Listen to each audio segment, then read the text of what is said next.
heard you say that economists are full of shit. They're full of shit. Okay, why? Because it's not. It's like therapy or the psychology industry. Okay. All right. Wait, economics is as bad as the psychology? Yeah, its efficacy is. I'm not saying there isn't things in economics or psychology or any of the social sciences that doesn't have merit or worth. It's not like there aren't things that are worth studying, but to treat it as a real profession that has any kind of practical use or efficacy in the real world, it's absolutely horrible. For example, if you look at psychologists should be ashamed of themselves today in the United States. I don't know about other countries because we're not getting healthier, mentally speaking. Right. People are more antidepressants. The self-deletion rate is going up. All these metrics are getting worse. It's the same thing with economics. We have higher debt to GDP ratios, lower labor force participation. What's the other? There's like some inflation, obviously. But aren't economists just supposed to give like reports? Isn't that just advice? Yeah, but you're that's what they do. You're supposed to be an advisor to the people who have the levers of power in whatever institution, whether it's a government or a bank. I'll give you a classic example. Okay. My first book is all about me trying to tell the bankers, hey, don't make that loan. Housing prices are overvalued. The price to rents, the cash flow of these properties don't rationalize the valuations and the amount that you're lending out on them. And then they should follow that advice, but they don't. And so that's in banking, where it's more so, I would say, academia and the government where they've failed, where you are to inform the government that you just can't print off money. It's so ridiculously simple. Right. You go in, but a lot of the economists now are and have been politicized themselves, where they're no longer coming in like, stop printing off money. They're like, they come up with a way, well, you can actually print off more money and you can lower the reserve requirement ratio and you could do all these things, but it won't trigger inflation because literally pull it out of my ass theory, explanation, and rationalization. No, okay, that's what happens sometimes where I'll talk to someone that's like, I can tell they're smart, right? Yeah. But their theory doesn't make sense. Right. But like, because I was an economics major and even like, I can't even remember, it was so long ago, but I remember them explaining to me why they could keep printing off money in school. I'm not like, and I was like, that doesn't really make sense, but I guess I'll take it. And that's why, more or less, I would say today, the economics profession is horrendously corrupt and ineffectual. It's pointless. I mean, what's his name? Paul Krugman, who's a Clark Medal winner, which is like the most prestigious economics award you can get. He was like, oh yeah, you can print off money. And then I think 2-3 years ago, he was shocked about all the inflation. It's like, dude, if you can't. But how do they get in these high up positions? You give the people in power. For example, let's go back to banking. If I told them what they wanted to hear, then they could continue lending money. And because of their economic, their compensation package rather is based on sales and volumes, not whether you're actually paid back.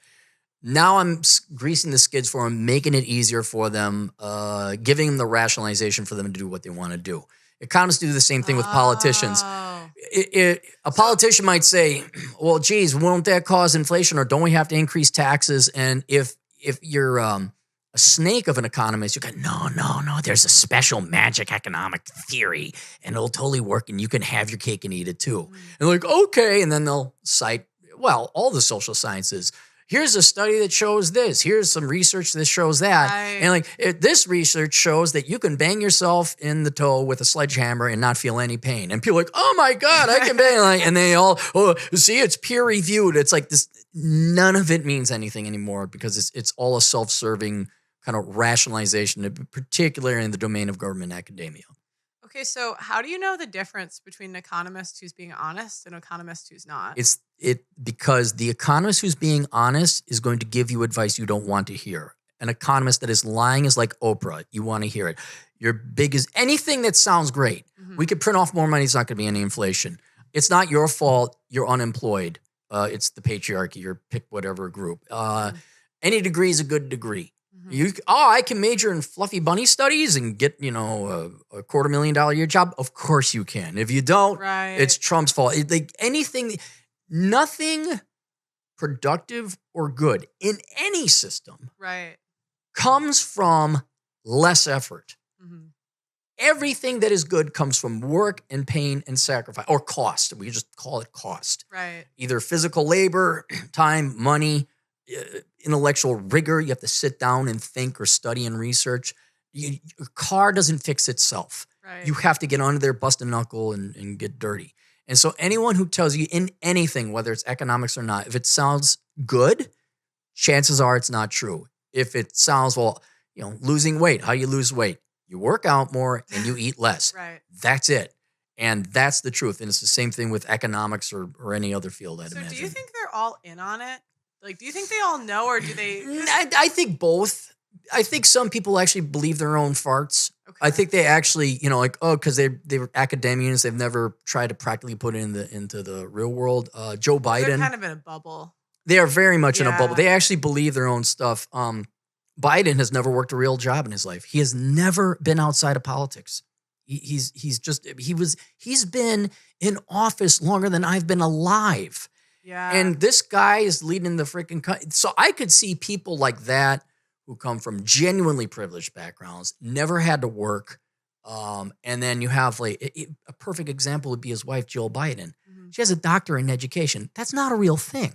That's not a real, you're not a doctor. You're a make-believe play school playmate doctor. My brother refused to date education majors. He said they're too stupid. Yeah, and they are. If you look at the IQ, you rank by IQ. Early childhood education majors have the lowest IQ. Up top is astrophysicists and economists, I might add. But yes, I do believe these people, a fair amount of them believe their own shit. Mm-hmm. And then others, I think Paul Krugman is one of them. He's too smart. Having read his stuff a long time ago. Oh, who's that? He's probably the most famous boomer economist. Okay. Now Thomas Sowell is taken over because he is awesome. He's dope. That's my other. Him and you are like my two favorite books. Like one's from you and one's from him. I just would like to meet the man before he passes. But Paul Krugman, I think he knows he's too smart. The way he writes in his research, I'm like, dude, I see what you did there. Like, it's conscious. He knows what he's doing. Yeah. He is making a ton of money telling people in the New York Times or whatever advisory or politician, he's making a lot of money. So I don't think he believes his own shit. So you predicted 2007, 2008 crash, and there was a bunch of economists that also predicted it. Yeah, it wasn't just you. Yeah, it was. There was Peter Schiff. I mean, we're gonna go back 15, 16 years. There were other people out there who were, even the Economist, the publication was worrying about price to rents and some other indicators. So it wasn't like just me. Mm-hmm. There were thousands of people who saw it. It just wasn't popular to point out because once you point out, it was the same thing with the dot-com bubble, which probably predates. Is that the 90s, right? That was the late 90s, where if you told someone, these companies that don't make no money, I don't know how their stock prices keep going up. You need to make money for that to happen. Do you think there's going to be an influencer bubble? There's So I'll meet it. People that like make so much money off of just doing nothing. Mm-hmm. And I mean, there's people that are legit, but there's people that just like off of Snapchat making thousands and thousands of dollars a day. Mm-hmm.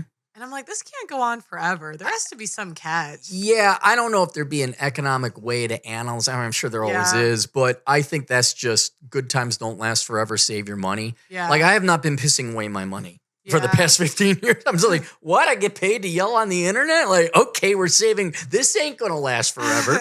And surprisingly, this lasted a long time. But yeah, all good things come to an end. Predicting it, I wouldn't know. But all it would take is another adpocalypse from YouTube or a great demonetization spree. I could see it happening. There's been a piece of me that's wanted to look at what is because it's all based on advertising. What is the possible upper limit? Like what % of our GDP or economy is going to be YouTube advertisements? Mm-hmm. How many people, you could kind of see it already in OnlyFans where it's very asymptotic. The top 1 or 2% make nearly all the money and the bottom 98 don't. So I'm thinking if that money from advertising starts to shrink, you could have a collapse. Mm-hmm. And certainly if people spend their money and borrow money and thinking the good times are going, I'm making $2 million a year for the rest of my life. Like, no, man, save your money. Don't buy boats. Don't get fancy cars. Yeah. Just save your money. And then if it goes away, you can be retired for the rest of your life. Right.